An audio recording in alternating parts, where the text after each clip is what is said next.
Hello and welcome for another tips and tricks. Alam nyo ba na may mga default settings sa phone nyo, na nag-aalaw ng mga websites at mga apps para ma-access ang phone number nyo? At hindi po ito safe dahil hindi lahat ng mga apps, at mga websites ay honest, maaring yung phone number nyo ay mapunta sa advertising forum, o kaya naman ay sa mga scammer na siyang dahilan upang kayo ay maloko or mas-scam, so ngayon ay ituturo ko naman yung mga default settings na dapat ay naka-turn off. Para safe ang ating phone number, at hindi tayo maisahan ng mga scammer. Pero bago po yan, kung hindi ka pa nakasubscribe ay pa-hit ng subscribe button, so let's proceed.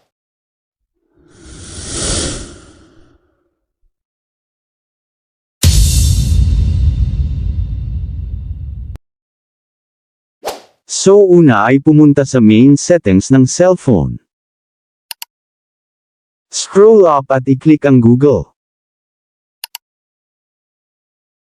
And then dito ay i-click ang all services. At hanapin ang autofill, then tap nyo ito. Tapos dito sa autofill ay i-click ang phone number sharing. Sinasabi dito, phone number sharing, allow Google to show you a screen that let you choose a phone number to share when a third-party app requests your phone number. So dapat naka-turn off ito dahil sabi ko nga kanina, na hindi po lahat ng apps at sites ay honest.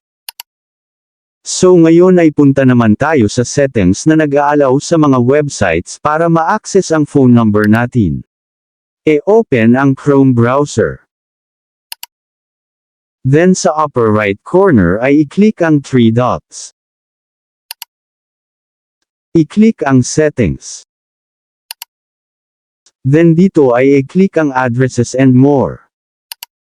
Save and fill addresses. Include information like phone numbers, email addresses and shipping addresses. So ang features na ito, for example nag-sign in ka sa isang website, at inilagay mo yung contact or phone number mo, ang nasabing website ay magkakaroon ng access sa phone number mo, at maaring ma-share sa third party, kaya minsan ay may mga unknown numbers na tumatawag, or nagsisend ng message or link sa phone natin, so turn off natin ito. So ngayon ay punta naman tayo sa pangatlong settings para maging safe ang ating phone number. E-open ang main settings ng cellphone. Then i-click ang search icon. At e-type ang permission manager. Then tap permission manager. Then scroll up at i-click ang contacts. Contact. Apps with this permission can access your contact.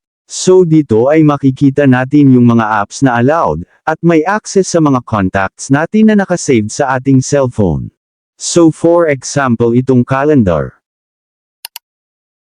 Kailangan ba nito ng access sa contacts natin? Hindi, so tap ang don't allow.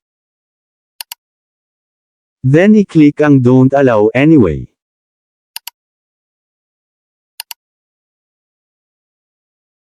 So itong gallery, hindi rin ito kailangan ng access sa contacts natin kung gagamit tayo ng gallery. E-select ang don't allow.